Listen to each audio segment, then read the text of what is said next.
Hey guys, Spidey09 here, and I hope you're having a marvelous day. We have an incredible roundtable discussion of Marvel cards, baby, with many of the Marvel card YouTube content creators around. And this is going to be a ton of fun.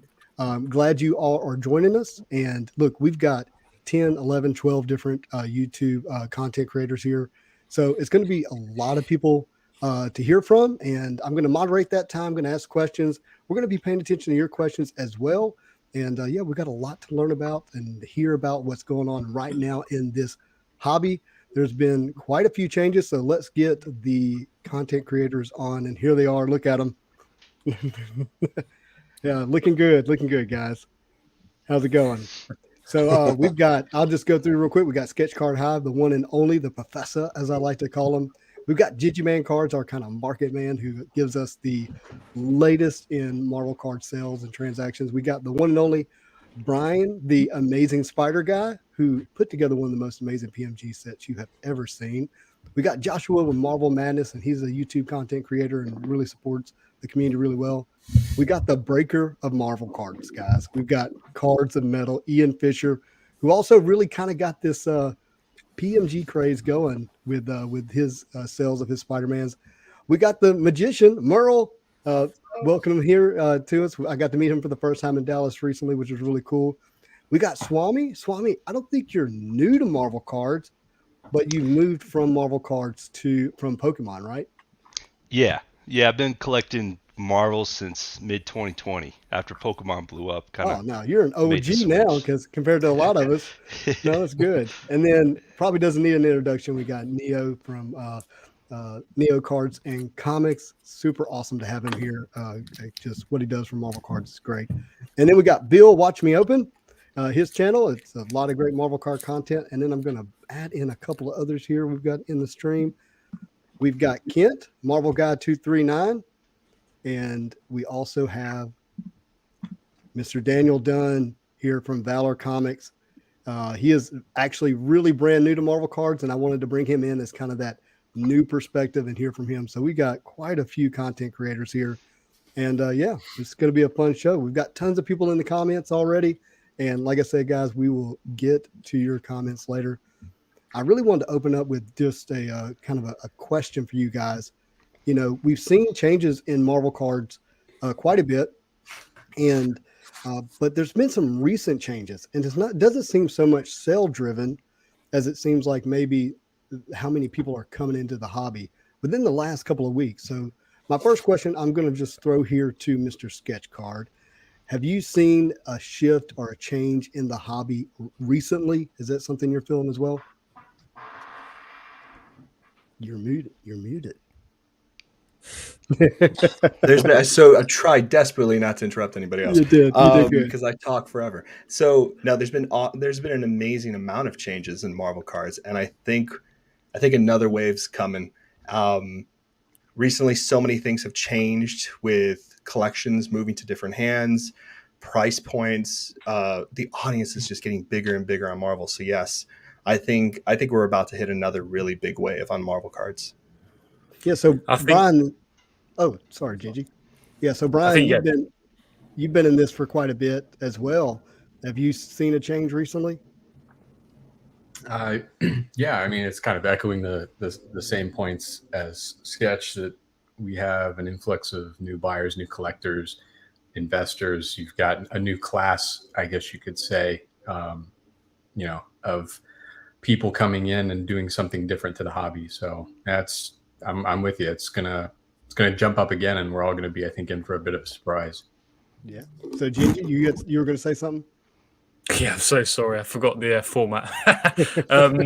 Yeah, so actually, I think Dallas, and again, you've repped really well, Spidey. I've seen a real impact personally on prices. Obviously, a lot of DMs in Instagram and Facebook groups you've seen like yourselves. But this is, again, as Sketch said, early. Early.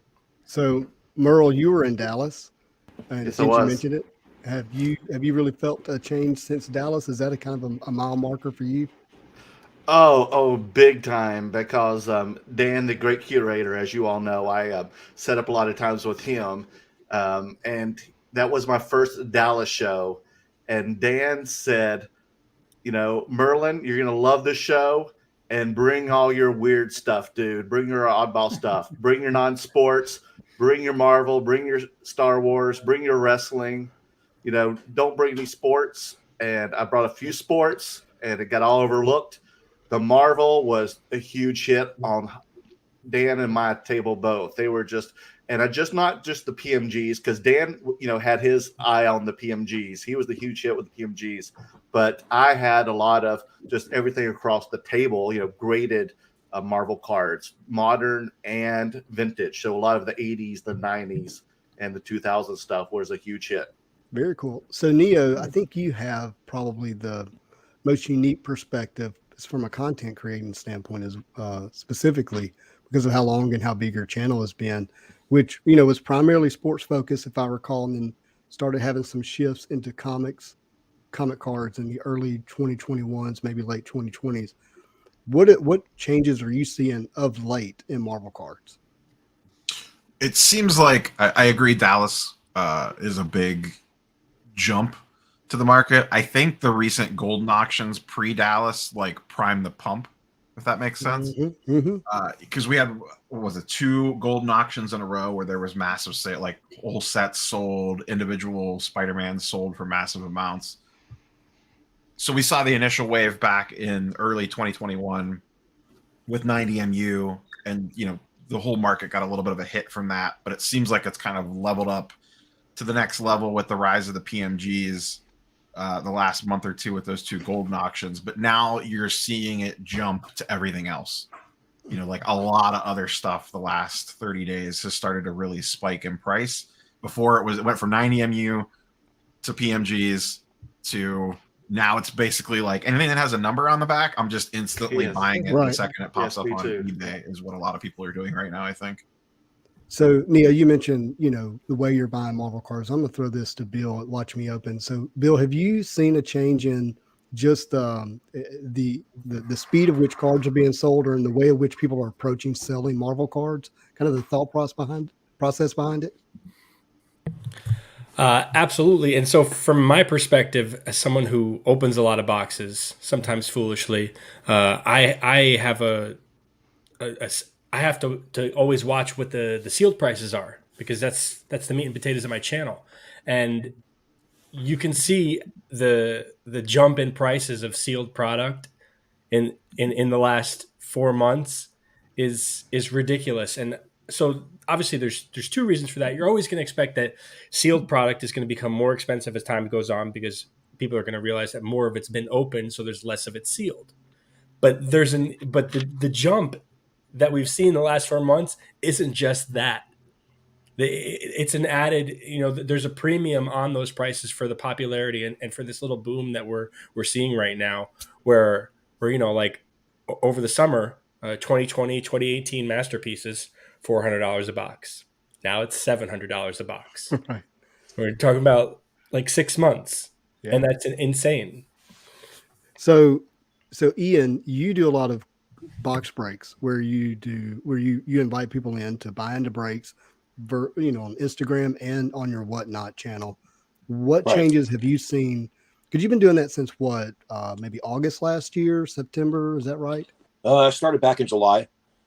And then how has it changed since July? Which it really isn't that long ago in the scheme of things, but it feels like a little while in Marvel cards right now. Yeah, it just depends on what's going on. The Spider-Man metal has really changed the way people are buying and what they're looking for. So a lot of people hold off, then they push back, and then people buy in. Christmas happens, so everybody's not buying. So it's been a little bit different. This the last couple months has been a big change in the way people are buying their cards. Yeah, because the inventory that they were looking for was Spider-Man metal, and then now that's not there. What about uptick in attendance in those things? It's been kind of off, back and forth. It just depends. Depends on the day. Got you. So, Joshua Madness, as a content creator, have you seen a shift in just the way Marvel card content is being consumed?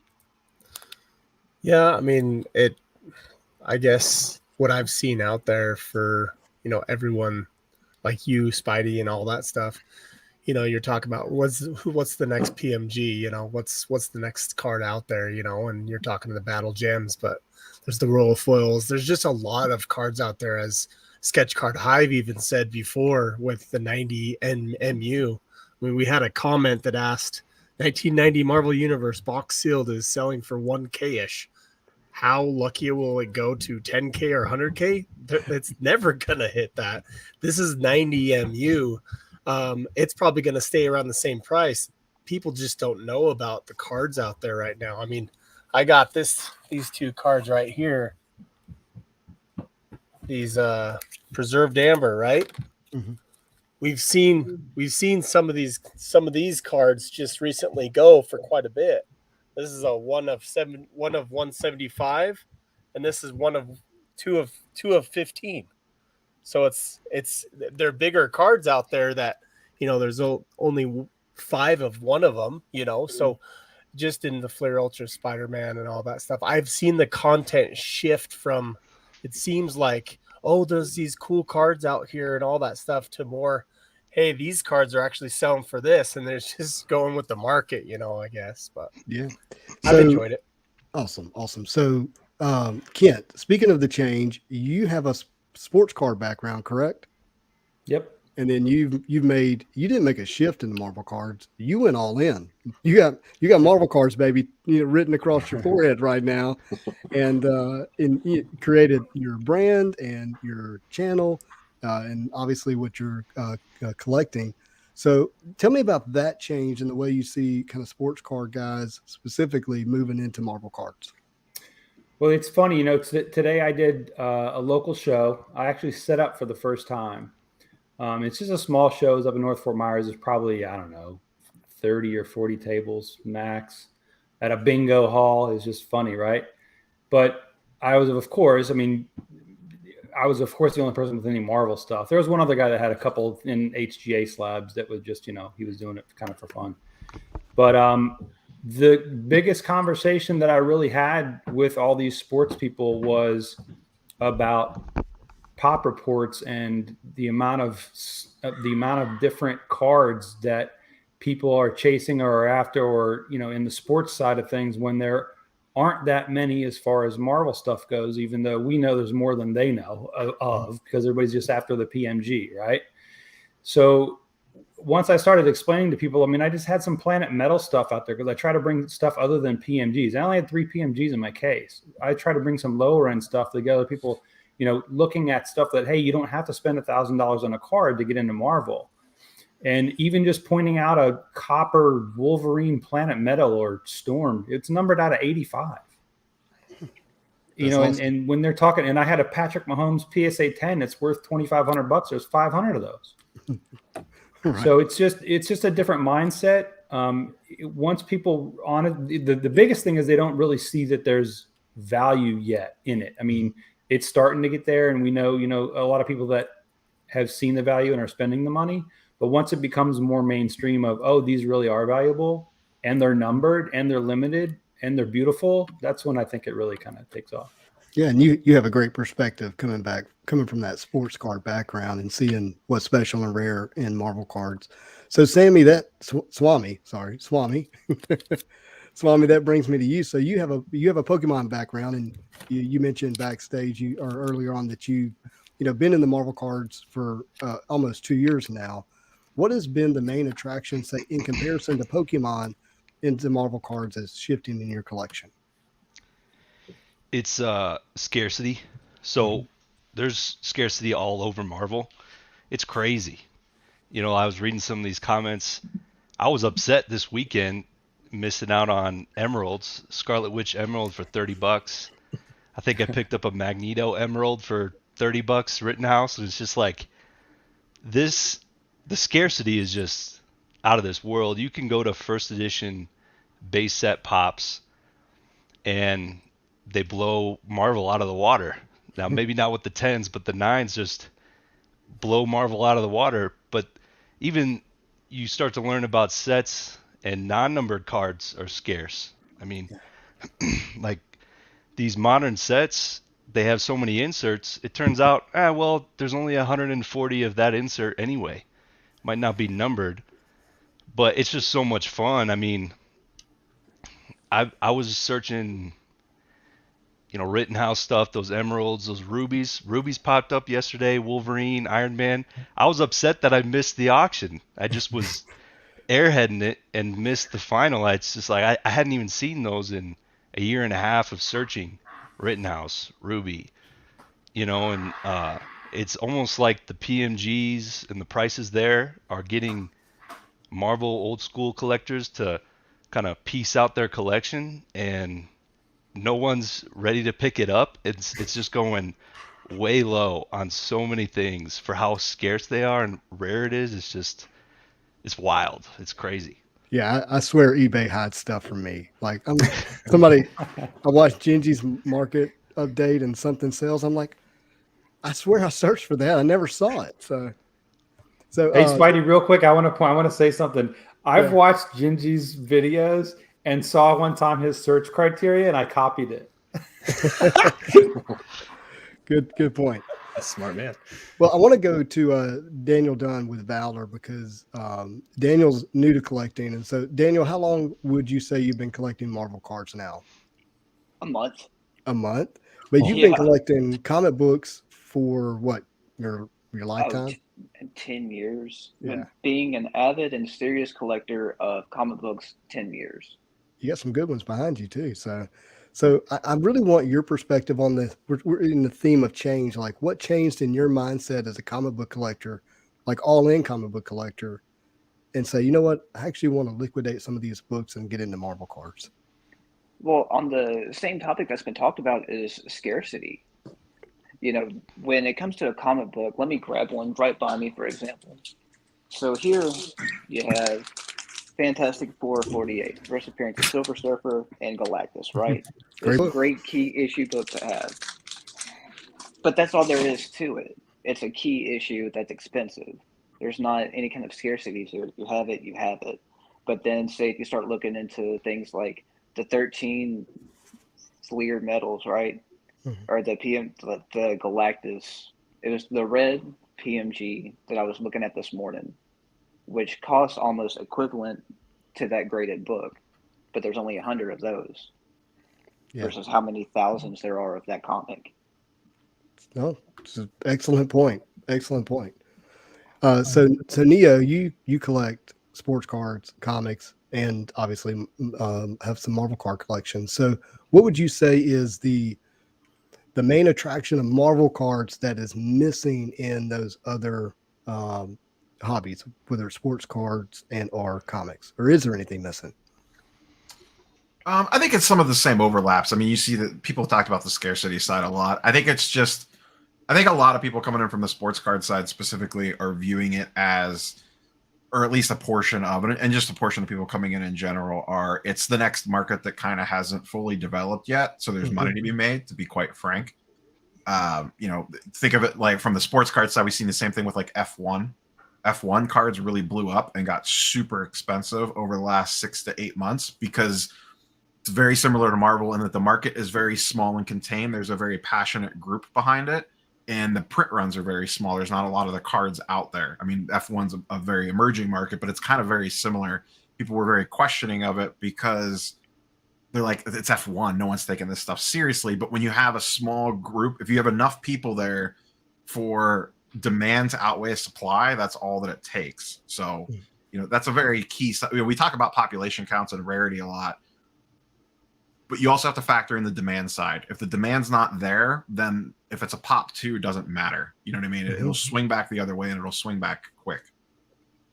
Yeah, so we've seen a shift in demand. We kind of opened up the show with the fact that we have a growing population of Marvel cards. And Sketch, that's going to bring me back to you. So you've been collecting Marvel cards for upwards to 10 years. Tell me what you think are the elements that are in play right now for Marvel cards that's going to create longevity in the hobby? Honestly, what's happening now that's going to make longevity in the hobby for a lot of people is the discovery phase. Right now, there are these big ticket items that everyone's running for, and pretty much this was said by a lot of other people. I think what's going to be really exciting is when people see that rarity existing in 90s cards. And I think that's really what's going to change a lot of perspectives on oh, it was overprinted. I think perspectives were changed when it went to grading. I think people are now looking at numbered cards as well. And I think when people start messing around with probably the two hottest words in the hobby right now, and I'm sorry if I'm ruining anybody's day to buy things up, I'm so sorry, EPAC achievements. Yeah. When people get into that level of the hobby and they start realizing what the chase is and what the patterns are for Marvel cards, the audience is going to grow a little more organically when there's more product. And we've always talked about this, Spidey, and I've had this conversation with many of you. There's just not a lot out there. So I think demand will be intensified for sure. Yeah, no, I agree. And education is the key, right? And that's one of these. I wanted to do this roundtable with content creators because really you're Marvel card educators, right? You're bringing about passion and excitement, but you're also bringing about education about what makes up these sets and these cards and what makes them special. So I want to go to Brian, the Amazing Spider Guy. So Brian, you've made it publicly known you have some cards or a card going to Golden Auction or at Golden Auction. Is that correct? Yeah, I could definitely use the plug right now. Appreciate it. Yeah. I'll be your wingman. Yeah, thank you. Yeah, I've got my 2017 red PMG and blue PMG sets at Golden right now. The green set I'm holding. I'm keeping that on the sidelines until things change. But yeah, I'm looking at Do you this. want to buy a house? I'm just kidding. Plural. House. I was going to say. House on Island. Best quote of the stream so far. Yeah. That's after the Lamborghinis, guys. Come on. Yeah. So no, keep going. Please keep going. Keep me on track, Justin. What was the question again? Well, so you have cards at Golden. I wanted you to describe a little more in detail on what those are. You said red and blues, but give us a little more detail. Right. Red and blue full PSA graded sets. Of what year in cards? 2017. Yeah, I know what you have, but not everybody else. Right. And I was a little, dare I say, irked at Golden. They actually didn't have the picture of Blue Spider-Man in with the rest. And I messaged them after launch, and I was like, someone else, I might have been someone here, put it up in the comments, like, hey, Blue Spidey is not in the lot, but they say it's a complete lot. What's going on? And I jump in and I was like, oh shit, yeah, they didn't put it in there. Like, how do you not have Spider-Man in with the set? Right. I messaged them real quick, and they're like, oh yeah, we'll fix that. It took them about 4 days, but yeah, they got it up there. I'm actually really proud, and maybe here in the crowd they can correct me if I'm wrong. My MM50 Blue Miles came in at a PSA 9. Is that the highest on the pop? Because I think the 8 just went for like 20. Mm-hmm. I don't know if anyone has access to that. I'd be really curious to see where that landed. I had some pretty key 9s in that set. No 10s, sorry. No, that's the 9s are special and PMGs, and I'm really actually kind of glad you shifted the conversation to PMGs. And I think for some reason we kind of dance around PMGs a little bit, like the card who must not be named, kind of thing. But PMGs are special, and just about everybody here on the stream has a PMG or owns a PMG, right? Or some of us have owned really special PMGs like Ian at Cards and Metal. So I don't think I'm just going to give my answer to my own question here for a second. I don't think PMGs are a flash in a pan, but there is some question about what is the future of PMGs, and that's really what I want to ask you guys. Like, based on where they are today, what do you think the future of that card is, specifically for Marvel PMGs? And Gigi Man, you're a market guy, so I'm going to toss it up to you first. Yeah, so the market in general is extremely volatile while we're in this kind of discovery phase, right? We all know that. But yeah, PMGs long term, they're going to hold some value. And I got this question today, someone on Instagram, like, I can't tell if it's going to go up or down. Like, I don't know. The market's the market, right? Mm-hmm. But they're definitely going to hold a good amount of value. That's the best answer I can give you at this time, I think. Yeah. So Ian, as someone who's been a part of the PMG story from the very beginning for Marvel, what would you say is going to be the special PMGs into the future in terms of the sets or the colors or the numbering, the characters, whatever you want to focus on? All of them. I think all of them are. Even 20 X-Men. Wow. Key characters, though. I think that they eventually will all have their light. I think it's just a matter of time. Because right now, I mean, everybody's focused on 2013, 2015, slowly shifting into 17 with the amazing Spidey guy, obviously. And even we're looking at the Battle Spectre gems right now, right? Everybody knows those are PMGs. That's just what they are. They just have a different name. So you look at those, and then 2020 X-Men, I think they're just like what they were back in the old days. They're selling for under $20, selling for $20, $25, not paying very much attention. But the scarcity is still there, regardless. You saying we're repeating history? Yeah. Well, so the difference between these are a little bit different because they don't have blues. Right. We don't have bronze. We've got 90 reds. We've got 10 greens. Even though we have a bigger run of them, we have 200 of each one, right? So that's quite a bit. Yeah, some characters won't hold as much weight, but the big characters will, and I think the trend will continue. And you're specifically talking about 2020 X-Men Metal Universe cards, where all 200 base cards are PMGs, 1 to 10 in green, 11 to 100 in the red. But per character, there's actually fewer of each PMG, is what you're saying. Yeah, and we haven't seen actual PMGs since 2018 X-Men. Right. So it's been a little bit of time. And I think that's smart because of the rumor that Avengers Metal, not going to have them, which I hope so. I hope they continue to reel back the PMGs a little bit, focus on other subsets, and then that'll hold our value. Yeah. So real quick, just one comment because it answers Brian's question. There are 3 PSA 9 miles, which speaks highly because if one sold and it was not a pop 2 but a pop 3, it still helps your card if it sold for 20,000. That's what you said. Or was it PSA 8 you said sold for 20? Might have been 8, I think. Oh, wow. Incredible. Wow. Absolutely incredible. So, Merle, I want to go to you with PMG. So you were at the Dallas Card Show. Was the talk geared around PMG specifically? And with people who had not seen Marvel cards before, what was their initial reaction? You're muted, my friend. You're muted, bud.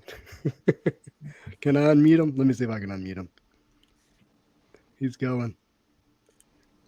Where's he at? You got I got him. Okay. You got it.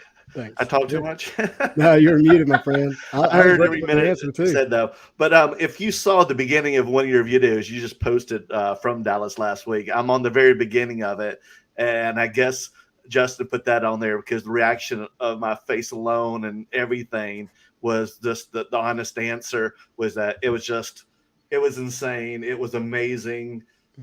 I felt like Dan and I were the belle of the balls there because we were the ones that had all the Marvel, and you could tell all the dealers were kind of regretting it. And now probably when I go back to Dallas in March, there's probably going to be a lot of Marvel stuff. But everybody was coming up to me because Dan showed about an hour later or 2 later on Thursday when we were doing the preview night.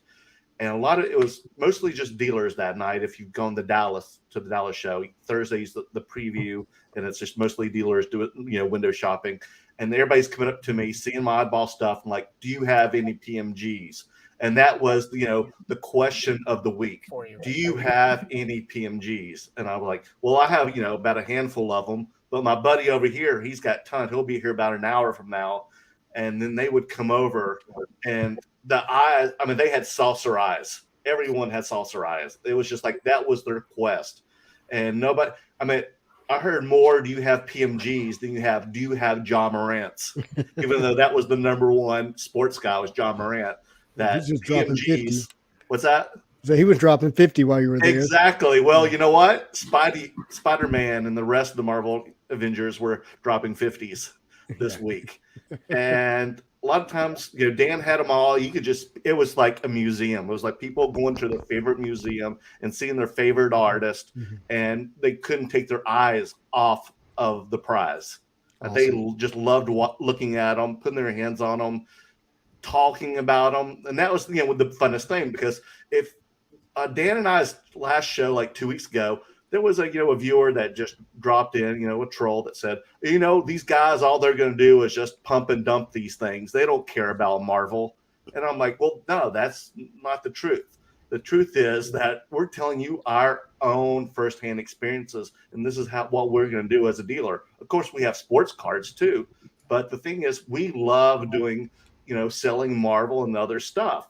And I mean, we were buying it ourselves, and that's another thing too. Is like Dan says, built just like the quote from, and I think that Neo was on the other night, and I said, the quote from Field of Dreams, build it and they will come. Yeah. Well, as a dealer, the quote is display it and they will come. And people were coming with their PMGs and their other Marvel stuff and even Star Wars.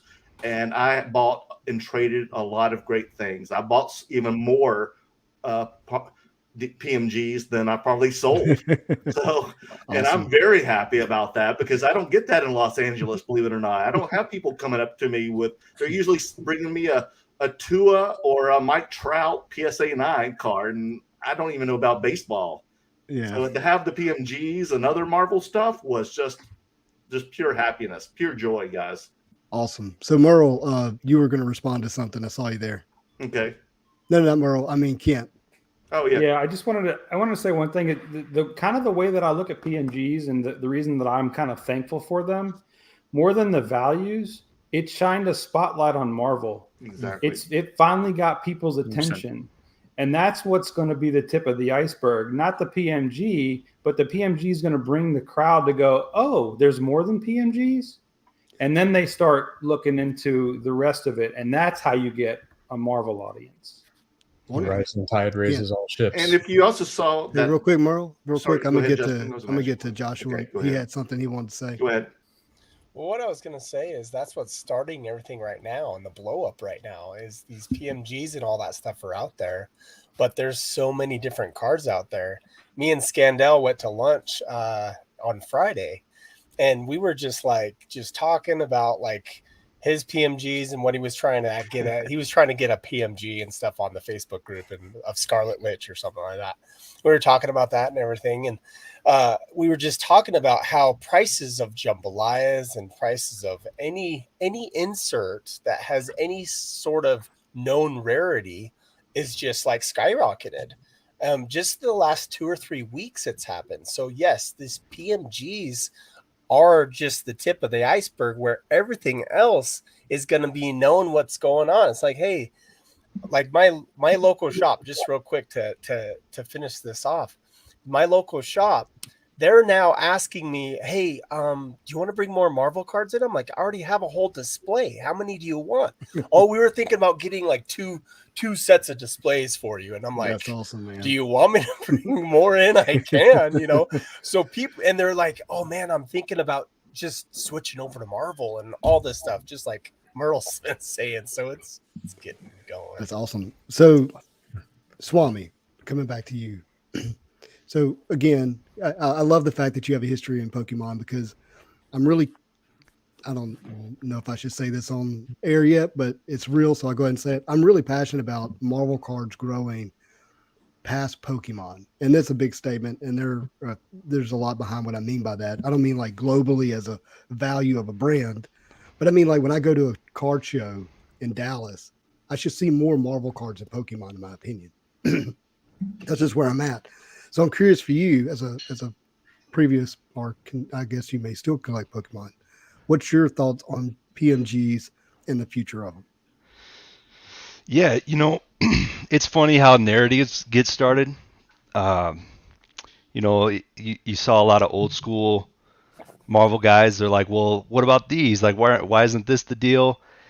PMGs, everybody can get involved, right? They got the base silver. If you think about like 90s Impel, everybody knows those cards, and the Cosmic Spider-Man, that in high grade will kind of be quote unquote investable if it stays scarce, if the pops just don't explode.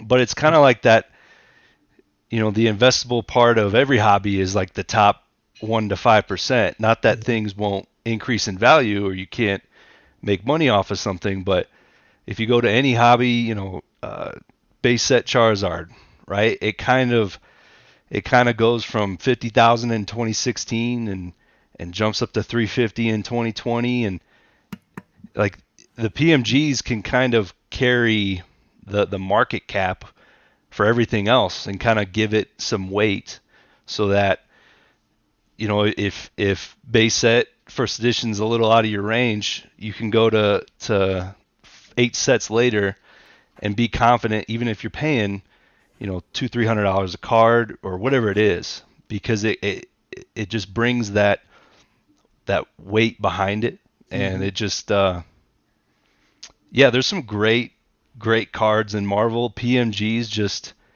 it's kind of a no-brainer. I mean, look at them. Yeah. Right. And you can have, you know, I just look at Logan with Charizard, and there's scarce cards, trophy cards. There's cards that there's only 2 or 3. There's cards where they only printed 140. Pokemon has those, but no one knows about them because they're Japanese, you know, event cards or something. So only like serious, you know, doing Pokemon when they get home from their 9 to 5, like everybody doesn't know about them, but everybody knows, you know, Impel Spider-Man. These PMGs, they'll easily know. I mean, just by looking at these things, base set, and yeah, it's just, that's what I think. Awesome. So Neo, you recently did a video about, you know, the danger of a PMG crash, and which I think it's useful to, you know, for us to be cautious and even contrarian at times, so people don't get overhyped and make poor financial decisions.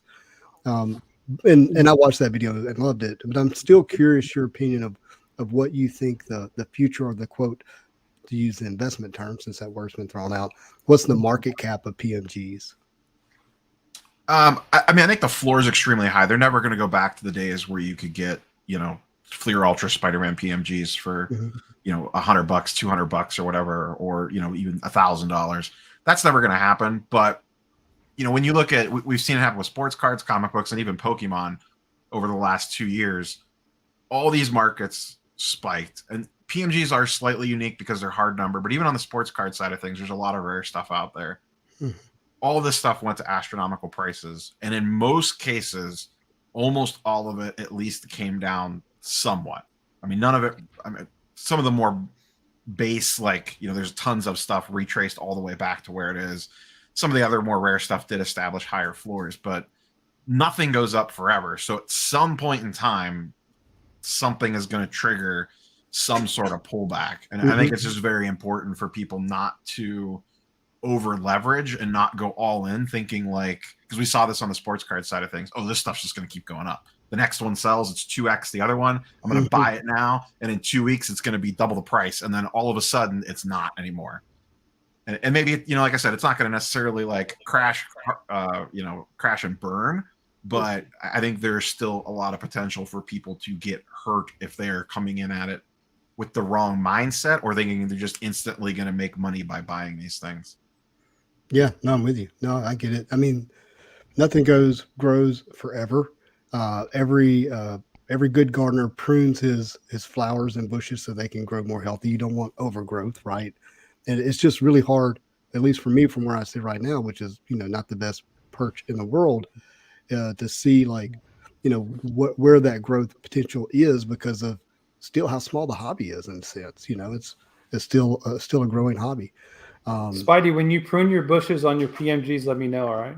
You got it, bud. Look. All right. I'm gonna tell a quick story. I came home after getting married, and my wife had completely mowed down the roses, like to the stump, and I couldn't understand it.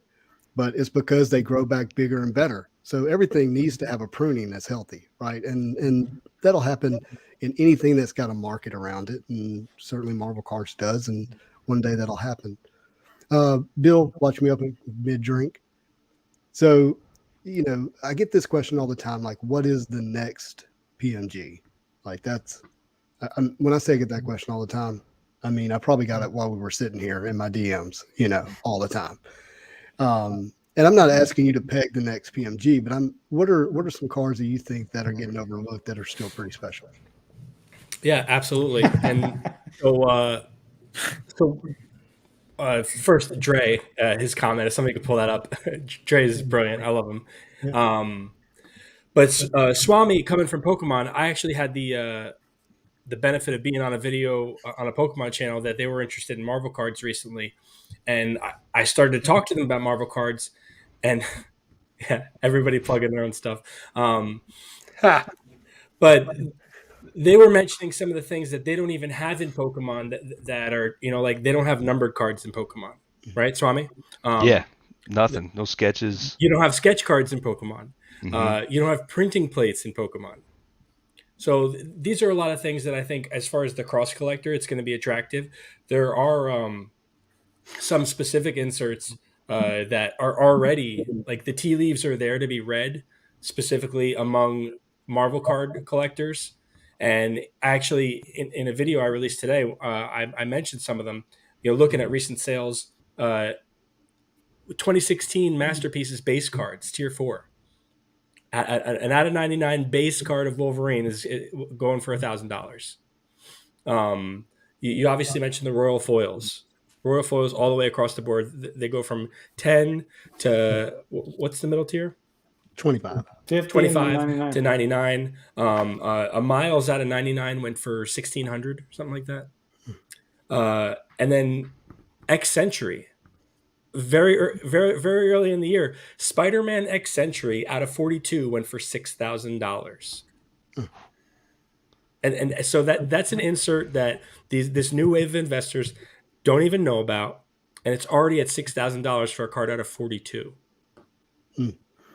Wow. So Daniel, Valor Comics, someone who's been in the hobby for about 30 days. Obviously, PMGs have caught your attention.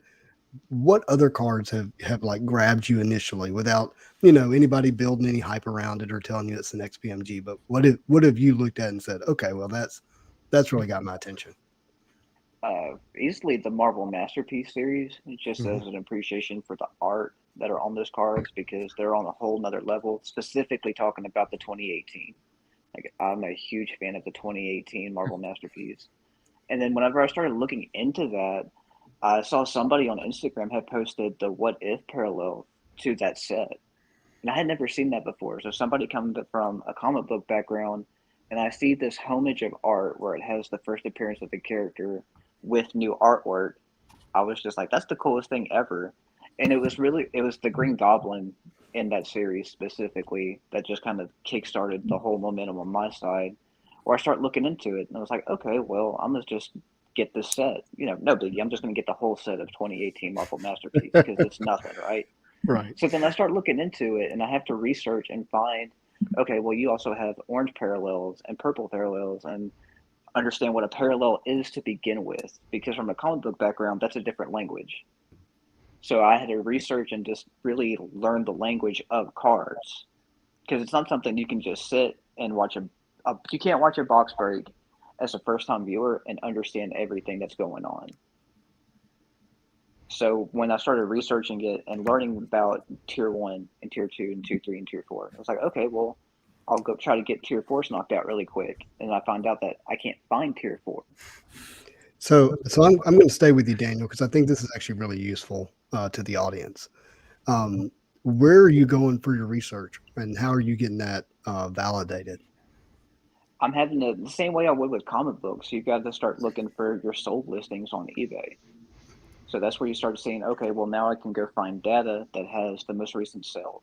Then I can start putting a numerical value to it, and then starting using websites like ComC, where you can see what's readily available versus what's sold, and start comparing the two numbers to try to figure out what a fair estimate is. Yeah. And so speaking of estimates, like that's something that is getting more and more difficult because values are just changing so daggum rapidly. I literally watched someone buy a numbered card, and the next day, I don't know, because there was less of them on ComC, they doubled the prices from what someone had bought it the day before. We're seeing auctions in 7 days later after a sale, and it's nearly double. And that's really got me, curious about some of these bigger cards and bigger sets. And and Brian, the Amazing Spider Guy, I feel like asking you what you think your cards are going to sell for is kind of like, asking the moderator or the announcer of a football game, who do he thinks is going to win before the game, starts. So I don't want to do that, but I am pretty curious, what you guys think some of these values are, specifically of larger sets. Norn and I helped curate a full 2015 PMG set, and you're talking about all the reds, all the blues, and all the greens, not counting the golds, full set, all graded, which is insane. Brian, you're shaking your head because you know what that job's like.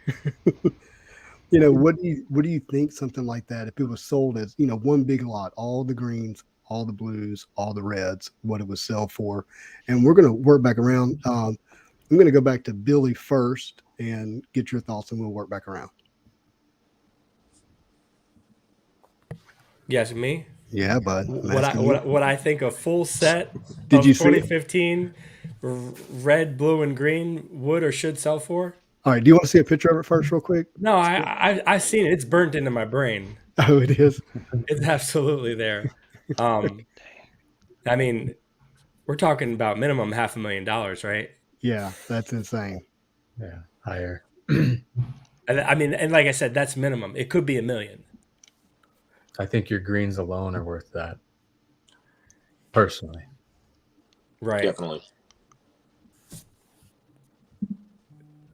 I mean, that is just insane, guys. What about you, Neo? What do you think on something like that? Is this going up for auction somewhere, or No, not that I'm this is aware of. just It was a private private tagged flex? on. Yeah, it was tagged on Instagram, and to me, that's along with Brian's full set. But I don't want to comment on his because his are going to auction. So I'm going to comment on this one instead. So we recently had a red go for what, $70K, or was that 2013? That red set that sold a couple weeks ago. The raw set. Yeah, the raw set. Yeah, it was like 87 plus BP. I think around 600K, probably 700. It depends on, like, are we talking PSA 9s for key? I mean, you get into the weeds on like what are the key characters graded at and all that stuff. Right. But roughly, I'd say probably half to $750,000. Goodness. Without knowing the grades, just because a red set just sold for 100,000 by itself. Mm-hmm. So then you have the blues and the greens in there. So let's say the blues get you 250,000. That's 350 right there, just on the blues and the reds alone, and then whatever the greens would go for. So, for me, there's got to be a way to figure out a multiplier, right? Like in some way. I was thinking through this with my Spidey Gwens. I bought the red for around 1,000. I bought the blue for around 2,000, and I bought the green for around 9,000. All within similar time frame. And so, if reds go for, what we say, raw 77,000, is that what we said? So I don't know what grade would be, but then you might say it's kind of a 5x multiplier once you get to the blues. So whatever the blues would sell for, then you can almost 5x it. And for just the greens alone, you're in the millions if that number stays true. So yeah, and I see you shaking your head. What are your thoughts?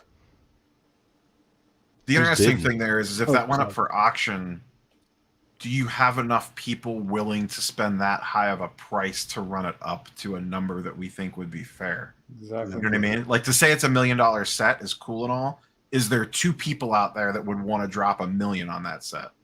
And I'm not saying that there's not. I'm also not saying that there could be 20 people that would easily throw $1 million at that. But like, your buyer pool is extremely small for something like that. Yeah, well, they run in Well, it sketch takes car 2. circle, not mine. So I wouldn't know. I wouldn't know. I think the crazy thing is, and there were other comments about here on like the market. Is the market being manipulated? Is this happening? And there's a lot of talk of trying to figure out where the prices are for these PMGs.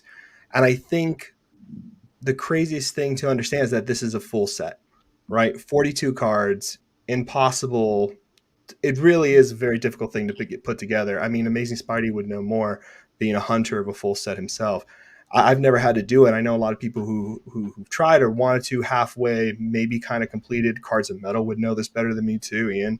You know what I mean? So you guys have really seen that hunt for the PMGs. Having them all graded out of 42, you would have to get like, what, 63 boxes, I think it is. I wrote it down earlier so I wouldn't look like an idiot. Like 63 boxes, what they're going for now. That's a really difficult thing to do. And I have been talking to, a few bigger buyers, people who can buy like 80 of me. And it is interesting to see what that level of buyer does, like Neo says on his show, right? If they are looking to have the thing, right? It's like someone looking to buy art. If they're trying to get the thing is around here. You know what I mean? That kind of full set, which is weird because Marvel card collectors have always been set collectors. I said this a lot because that's always been my experience. From being in the hobby long enough and being previewed to have friends who have done this even longer than I have. So I'm interested to see how that works. I wouldn't be surprised if it hit the million mark. I really wouldn't. I'd be shocked because it would mean that the hobby got there and is still growing. And that would be really great because it would show that this hobby, what I've been saying for a long time with a lot of people who've been in this hobby for a long time, is that there's something really special here. Yeah. And I'm Go ahead. I'm going to get to the rest of you. I'm going to make a statement and then I'm going to toss it to Cards of Metal. I think Marvel Cards is headed to where one card sells for $1 million personally. That's just my own personal opinion. But Ian, obviously, if I think one card will sell for over $1 million, then I think a full set of red, blues, and greens would do quite well. As someone dude, you've been in the game. You are the game in a lot of sense. Your opinion matters a great deal to me, so I'm curious where your thoughts are. On the opinion of what? On what a full set graded of 2015 PMGs would sell for. Of 2015, we talking about the reds? Talking reds, blues, and greens all together. And the greens. Does that exist? It does. We just showed a photo of it. You're paying attention. Sketching, I helped curate a set of 15s. Of all of them. 13s, I thought, aren't they? Of 15s. 15. Full blue, full green, full red, one owner. Oh wow! Okay, I thought those were Marvel cards or Spidey Guy. This Amazing Spider Guy's full set. That's what I thought those were. I can't see very good. He did his on his own. Okay. Yeah, there you go. Zoom in. Yeah, I thought those were the 17 Spider-Mans. It's hard. I didn't get a good photo, unfortunately. Wolverine. There he is. Wow. Spidey. Wow. And he's a 9, if I remember correctly. Wow. That's amazing. What's the blue Spidey? I can't remember offhand. That's I don't who want wants to to put an offer. Yeah. That's amazing. Nowadays it's hard to say because of what they've been going for, but no, you're easily, I would say $1 million plus. Right. Wow. Yeah, the green set is alone. I mean, the red set, we'll see we've seen what that's been selling for, right? And then blue set, we don't know, uncharted territory. Same thing with the greens, but I'm guessing in the $1 million plus. Yeah. It's we've got people in the chat say 10 million and 2.5 million. Oh my gosh. I at this point I don't think so. I don't think 10 million, but we're talking we're talking about 7 figures. Yeah, low 7. Oh man, for sure. That's just amazing. Absolutely amazing. Well, Brian, I have a lot of hope for your sets, full graded. And I think we've learned a little bit that where they're sold does matter because of the audience it attracts. And eBay has a massive audience, global audience, but it's not the only audience, and not everyone goes there to buy high-end collectibles. So I think I think you have them in the right spot, Brian. For your set. Yeah, can I take the podium for a couple of seconds? You got it, brother. Go ahead. About selling a whole set as opposed to selling the individual PMG colored sets. I was faced with that option: is do I want to sell my red through green in one single lot? And when at the time I had 37 of the purples, do I lump that in as well? Do I send those out too? So after some discussion, it was between me and Mickey's Precious Gems at the time, was no, let's keep them as sets. Let's see where this goes. Because as those start to hit market and become the first dominoes to fall for 2017 FUSM PMGs, that'll start to set the tone, and then you can kind of place your chips accordingly. So it was strategic, and coincidentally, the way they've come to market is not how I initially wanted or agreed to with Golden. The red set was supposed to come out in the Winter Elite, and the blue set was supposed to come out in the one that's happening today. PSA likely just got flooded with stuff, and the reds came back a little late. So we had to shift everything into what is happening now. And I'm okay with it. I did have some speculative concern about the buyer pool. You know, if someone's wanting to buy up the reds, are they also looking at the blues? But then I thought, if anyone's spending near six figures on a lot of cards, they're probably having enough to spend the same amount on another group of cards. So I was less concerned, but at least wanted to give it the option to split it if there were interested parties at one level as opposed to the other. So yeah, I don't think the market's ready for a full spread of red, blue, and green. We're getting there. And to address a comment from earlier I had read about manipulation, I think it's less about manipulation and more about appealing to a different group of buyers. Those buyers are not us, let's be honest. As much as we might wish, and I hate to speak for everybody in this group, we're not spending 1.5 on a, I mean, Gingy, maybe you, I don't know. But yeah, 1.5 on a set of cards. I don't think we are not personally there yet, and that's okay. I'm totally cool with collecting everything else that I love. PMGs I jumped into because I love them. That's how I got as far as I did. And then again, when the market changed, I was like, I still love them, but I'm also loving to sell them. So, well, I got another question for you real quick. And that you have red and blue going up of 2017 Flare Ultra Spider-Man. Will they end at the same time, or will they end at different times? They are ending at the same time.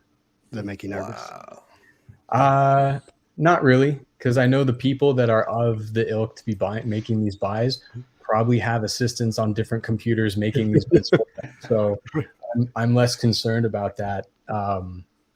So I'm hoping this sets a tone for the rest of the market. We've seen what the raw reds did for 2013. We've seen what some of the other single cards have been hitting at. I'm really curious to see where these go. If anyone has any speculation, I'm happy to hear it. I've heard some outliers on where they put these sets, and you know, I'll just say it because it's kind of funny. Yeah. And I fully don't anticipate them to hit this. Maybe not now as the first one. Maybe 3 or 4 sales in, we'll see it.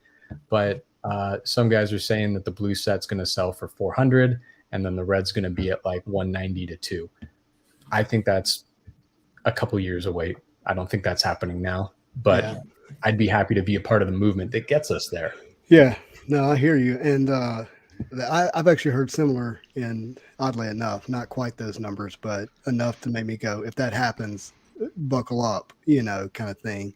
But look, hey, everybody in the chats, and we're up to 109 viewers. I'm so stoked, guys. Marvel Cards, baby. 13 days, 2 hours, and 1 minute, in case anybody's curious when Curious of when that ends. But we Hey, actually can I add something to that real quick, Justin? Yeah, go ahead. I think one of the advantages to doing what he's doing, selling it at the auction house, is remember, it doesn't just go bam, shotgun end like eBay. Right. There's extended bidding if people want to keep going. That last bid hits, it extends another X amount of time, and X amount of time, and X amount of time, which is an advantage to putting these things as a seller into an auction house like that, because you know it's not going to be just last second, boom, boom. You have some extended period there. So, I think Kent, that's a big advantage. you're onto something, because, I have to actually watch how much gas I put in my car. These people pump, staring out into the sun, they don't care. They got plenty of money, so they can just bid to their heart's content. They're not worried about resources and I'll just put it in the reds, or I just put it in the blues, or, whatever. But we actually have a real treat. So speaking of the owner of the full 2015 set, we've got Steven with us. Hey, Steven, hey, what's up, man? Hey, guys, happy Sunday. You heard us talking about your cards? I heard bits and pieces of it while I was trying to figure out how to log on with you guys. That's all right. You got a picture of Michael Jordan behind you, don't you? Well, we're here Let's talking see. about Marvel cards. Well, it depends on Sports who your case. favorite who your favorite character is. No So pun what- intended. Yeah, tell us a little bit about this full set that you posted on Instagram the other day. I think it's a huge accomplishment. You know, it's interesting because my perspective is I look at everything in terms of the bigger picture versus individualized, which is why I love seeing a complete set, you know, and its presence and what it means, and you get to really appreciate all the artwork, you know, no matter who the character is. So to me, looking at something like that, and realizing how helpful you guys have been in the Marvel community for the short period of time that I've been in, I just wanted to say thank you to everybody here, in any way that you helped contribute, in helping me being able to assemble this is a tremendous accomplishment, and it feels great. So thank you guys. Yeah. Now you're not looking to sell that set anytime soon, are you? No, it took too much work to put it together. Do you But have a hey, Do you have you a never thought on? know. You have a thought on Brian's set that's going to be in an auction? Brian, that's an incredible set. I mean, you really inspired me to do that, with the set that we put together, and it takes that. Now I understand what you went through to accomplish that. It's hard to see that go up. We have a term for you. It's called a one-upper. I had one of them Nah. friends when I was growing up. We're all equal. It's not Yeah. about that. It's, you know, it's just about helping and educating people. And, you know, like, it's funny because, like, everybody's like talking, you guys, I heard you guys talking a little bit about like PMGs and, you know, the market as a whole. You know, I see it really the same, truthfully, for everything. I'm sitting here on my desk. I don't know if you guys can see, but these were the cards that you guys were talking about a little bit ago, right? Yeah. These holofoil cards. So I've been taking a little stab at that. Let's just say that, but I like the artwork on those as well. I think that there's anything that has that shiny, unique look and feel to it and touch to it, that sparkles. I think it doesn't matter who you are; it's going to catch your attention. So, Stephen, And if I can go just ahead. stay with you for a moment, you know, something caught your eye, something shiny, obviously said, okay, there's this thing over here called Marvel cards. I think I'm going to spend an enormous amount of money in it. Like what, Right. Give me a little bit of that journey or that story, that moment in time when that happened for you. So it's really interesting. You know, I'm not truthfully the biggest Marvel fan, although, you know, who isn't a Marvel fan? But what's really interesting to me is, I have a 13-year-old and an 18-year-old boy and a girl right in the middle. And one night, you know, I'm a big sports person, as you guys know, and I've been, you know, ahead of the game there a little bit, and always seeing transitions in different categories and different businesses and everything that I do. And I saw this card. It was like a Captain America card. And I think at the time it was like sitting on eBay. And I called, it was like 11 o'clock at night, and I'm sitting in bed. And I'm like, hey, kids, come here for a second. I'll ask you something. Because they're huge Marvel collectors and fans. And I said, hey, what do you think of this? And my youngest was like, Dad, that's the coolest card I've ever seen. And he's like, could you buy that for me? And I'm like, absolutely. And so for me, you know, he really wasn't as passionate about sports cards.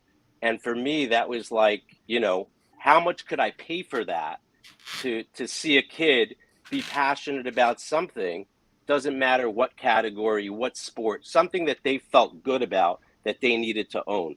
And so once I saw that, I was like, a light bulb went off in my head, and I was like, this is incredible. Like, I could connect with my kids about something that they're passionate about, and it's hard numbered, and it's a beautiful looking card, and it's something that they're going to cherish forever.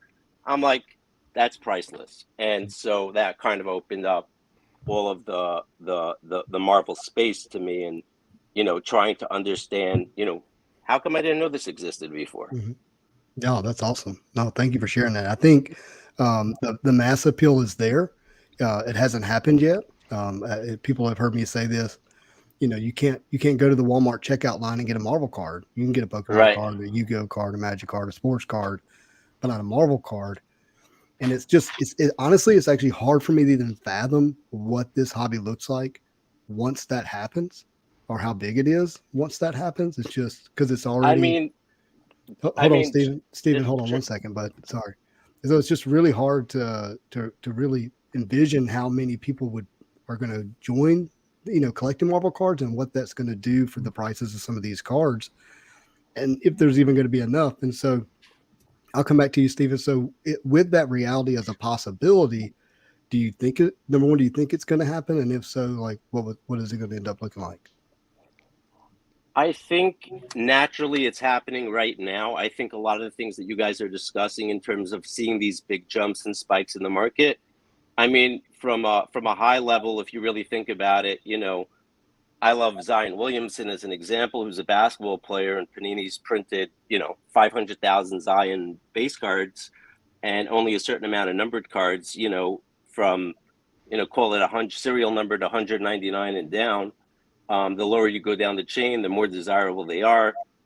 So there's a lot of like relevance to saying, hey, I can own a card that I know how much supply is there, and you have the color coordination. It's not like you have 78 different versions here. It's like pretty simple. It's blue, green, red or golds in those instances, or bronze. And you just got to look at the whole picture, and say, hey, Marvel's producing so many new movies, so many new shows. There's no injury risk of a player getting hurt. When it comes to this category, this is a category that's been around forever. It's pop culture. How many more people could actually relate to this over sports? Or, Tom Brady just lost a massive game, and, people are like, oh, it's the end of the world. He's the GOAT. That's established. Spider-Man's the GOAT. Captain America's the GOAT. Like, guys, this is like a much smarter investment than a lot of other things that people are investing money in. Goodness. It's hard to think about Marvel cards as an investment. And so I want to toss this over to Gingy. Gingy, your channel is Gingy Man Cards. What is it? Something in investments, collecting and investing, right? So you've been using that language, for a while now. Do you see your audience engaging with you with Marvel cards and viewing them as an asset, as an investment? 100%. Yeah. When I started creating content almost, a year ago now, it was very much, Sketch. You'll probably agree with me. I was probably frowned upon by many, and slowly over the past kind of 3-4 months, people have really started thinking, okay, this makes complete sense. Like Ginger Man might be. I'm not saying I'm right. Definitely not. Far from it. But he might be. What he's saying might be correct. These cards actually could go the whole hog, and it could actually be an asset. Again, Stephen said it so well. Like, and again, I use my son all the time as an example. He knows every single character of the Avengers. He's 5, and many, many more. When we think about the hobby and the cycles and the whole shebang, it just makes complete sense. And again, I don't know how we've not come to this years sooner, but here we are, right?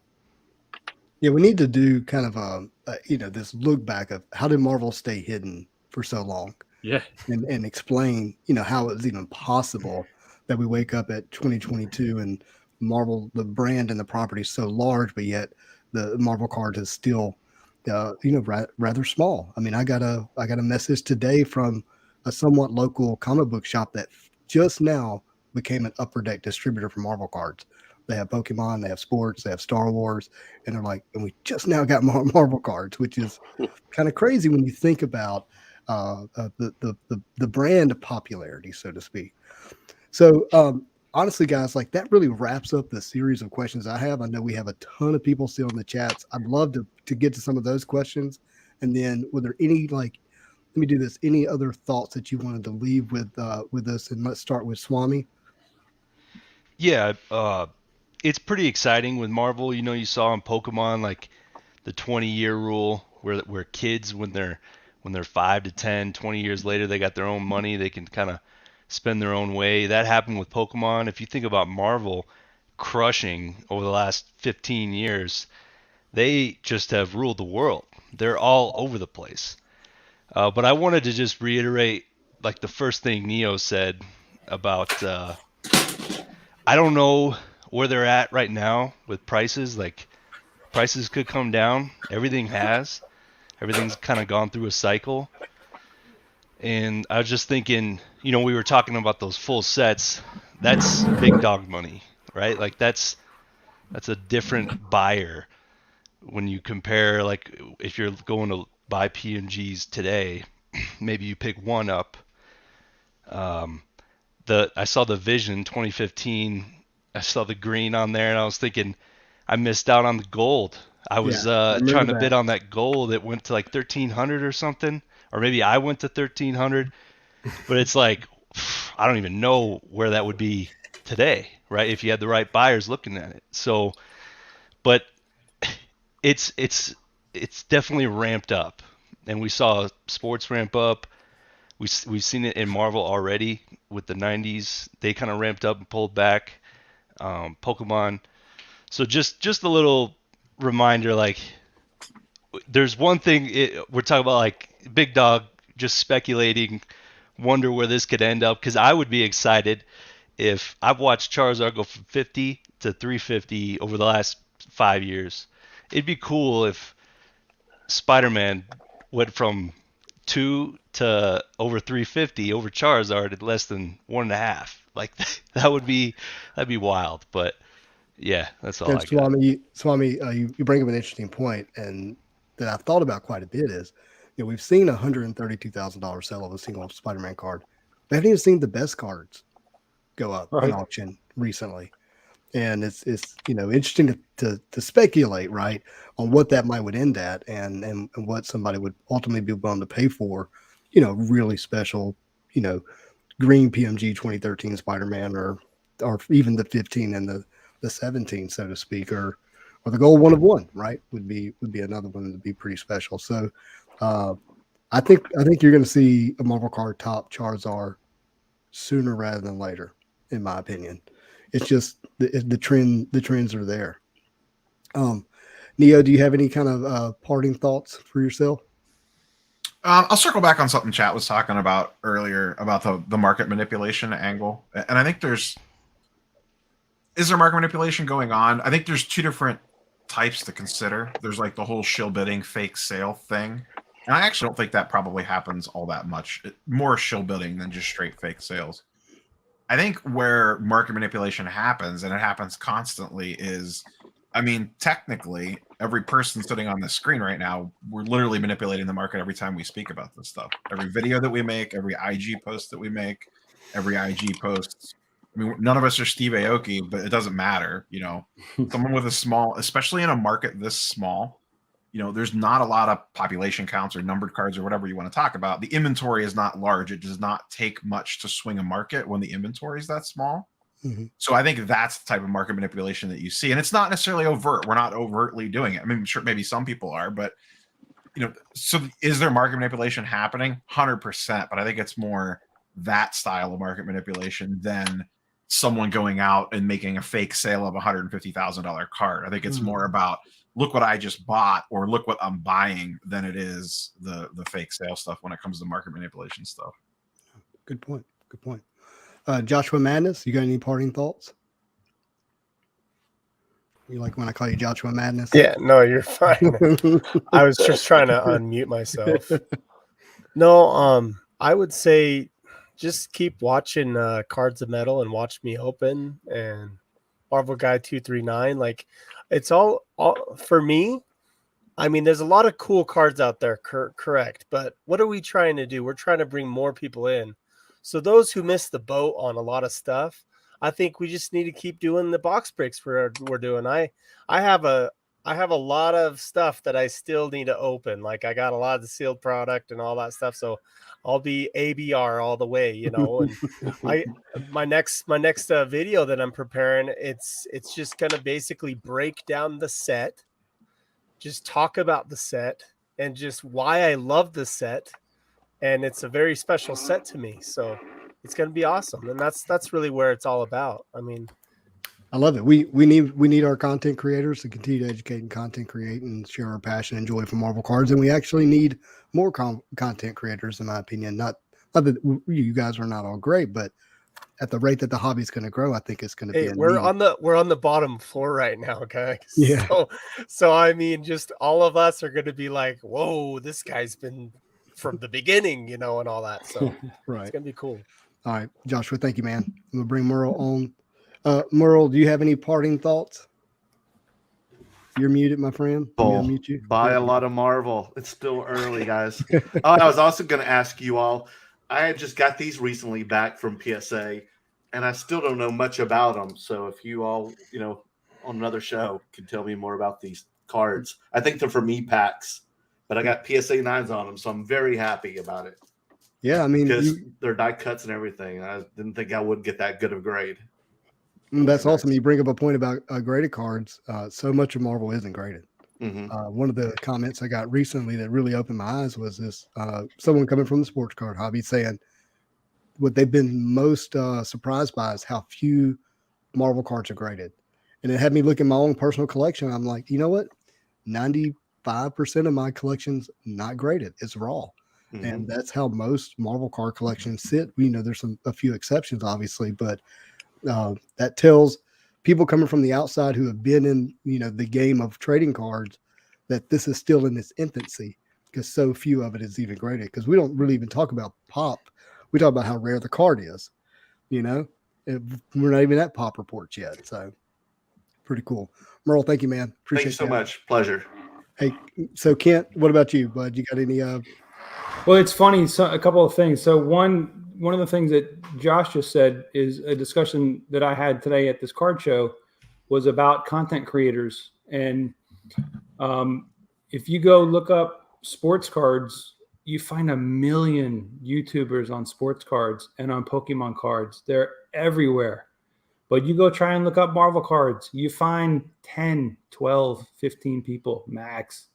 And you're absolutely right. We need more because, and I understand that what Neo's saying. It is, maybe inadvertently on our part, market manipulation, but at the same time, it's enthusiasm for something that we care about, and we're trying to bring education to people about, hey, there's more to this than PMGs. And then once we get more people involved in the hobby, that's what really expands it to, hey, Upper Deck, maybe let Topps make a few cards, let some other people, so we get more sets out there and we get more product, because they're definitely the demand. I mean, there's demand now, but there's massive demand coming. Mm-hmm. And I think, and the other discussion that I had today with all these sports guys was about numbered cards. And that's one of the things that, Pokemon stuff, I spent $1,000 recently on Pokemon stuff just to open it, do research, see what I could get. And I got two of the most popular cards in two of the sets that I pulled. And they're the only cards that had any significant value.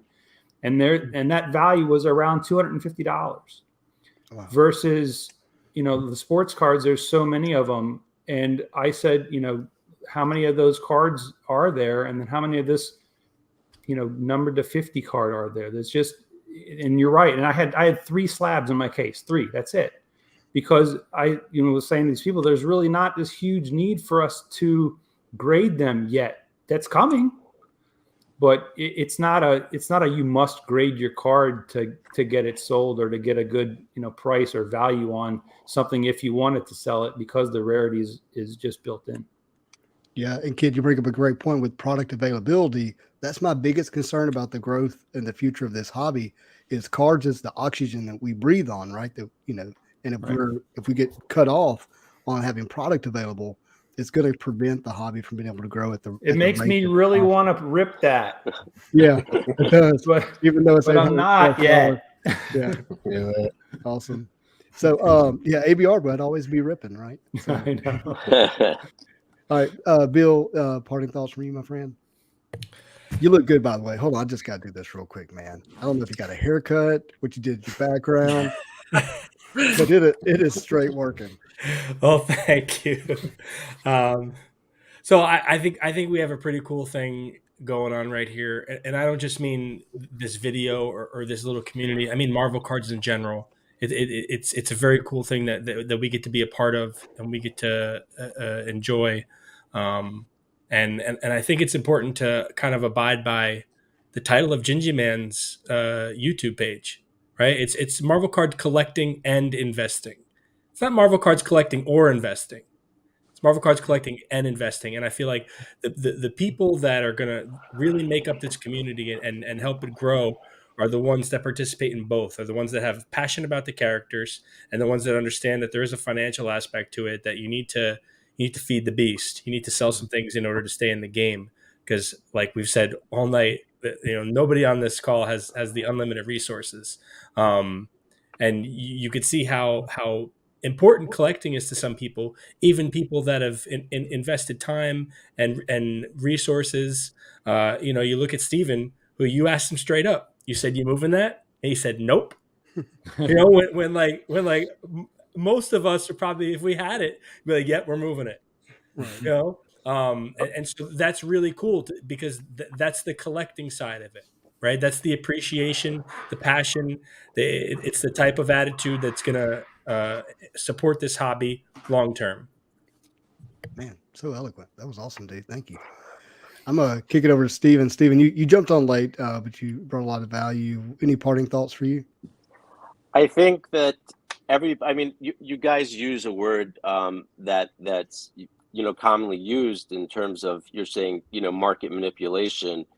There's no market in this world that's not manipulated. I don't care what industry you're in, what category you're on. Let's just call it what it is. And there's a big difference between manipulation and being able to inform people in the process of something that they may have not been aware of prior. And that's called education. By you seeing and posting the content that you're posting, at the end of the day, it may take just one post for me to look at something and be like, hey, that is super cool. I didn't know that that existed. I didn't know that was something that I can actually go out and buy, even if it's one card, one character. That's how you start building a set. At the end of the day, you start with one, you pick up another one. There's value in all of it. At the end of the day, as long as Disney and pop culture is there and you're buying cards that are limited supply, that have nice artwork or have some sort of a story behind it, I think this is just the beginning. I think you're going to see multi-million-dollar sales very soon in this category. It has to. You're having it in comics. It's funny. I had a conversation with somebody, and I'll leave you off with this. Somebody said to me, I love comic books because, there's established values there. And I said to them, when you get a comic book graded, what do you see? The front and the back. You're not looking, you can't read the book. It's Right. graded. That's the whole point of grading it. And that's beautiful, but really all you're getting is the artwork on the front cover and the context in the back. And so when you can have a card that's portable and tangible and something that, you don't have to take boxes and lug around and fill up your whole trunk with, and you can easily tell a story, there's a lot of value in that, especially with this character, with these characters and the new characters that are coming out. And, it's a good point you mentioned, a lot of the sets have different years. Miles Morales, clearly, Brian was talking about in the 2017 set. I think that's going to be massive. And, if you look back in 5 years from now, we're going to be like, each one of these characters had developed into something that means something to somebody today. So it's generational. Start with one card, build your collection. Everything's achievable. Brian's a great example of showing that. I mimicked, and it's just one card at a time. Marvel cards, baby. Let's go. Oh, dude, yeah, absolutely. Hashtag Marvel cards, baby. I love it. Thank you, Steven. That was awesome. So, Brian, you win the background contest today. You didn't know that there was one, but you brought the light show. I love it. I felt bad even taking you out of the stream a few times. You should have a Silver Surfer in there somewhere. Yeah, that's right. That's I'll send you one. Awesome. Yeah. No, But yeah, man, toss up your closing thoughts for us. Oh, do we have enough time? Yeah, Yeah, I think we do. gosh, I have to like go on a quick tangent on the metal series, retro 13, 15, and then 2017. Obviously, we've got Spider-Man coming out. We've had X-Men, which to some was less than had met their expectations. And I'm looking at these 3 years of PMGs, and I'm thinking, wow, these are kind of ushering in where we're at today, right? That's the foundation. Like you see it in the comments. I've been getting messages like, wow, you guys are just talking about PMGs today. I'm like, yeah, that's kind of what we're doing. Yeah. But I have to give my not so impartial battle cry for 2017. It's the thicker card stock, the shiniest of shiny cards. It's a real premium product, and because I'm only a Spider-Man collector for the most part, that's the only metal set I got into. I don't have any of the other stuff, even a onesie twosies. And I got into it because it took me right back to 95, that nostalgia hit, right? There's a lot of research surrounding what nostalgia does to people, especially in time of crisis. And that happened to every one of us in this chat for the last year and a half, 2 years. As this boomed, we all got drawn into this nostalgia. And 2017 FUSM did that for me. And then the PMGs were the shiny part that really took all my money. But I want to touch on grading as well. I learned recently that there's only 15 Gem Mint 10s from PSA in that set across all like 900, or was it 700 submissions? Forget how many PMGs are on PSA's pop report, but there's only 15 10s, which I think is absolutely insane. And so I think we're going to see 2017 as being kind of the exit year of PMGs being what they are. I feel like what X-Men did, it took it down a couple of notches. And I know there's a lot of interest in Spider-Man and Spidey Jew. I know you've got a lot riding on that too. I'm excited to see what the product brings, but I'm hoping it's better than X-Men and might keep this thing going in a lot of ways. But I also feel like 13, 15, and 17 are really going to be held in such high regard that those are going to be the 3 years of PMGs where people are going to remember that forever. There we go. Yeah, Brian, I'm with you.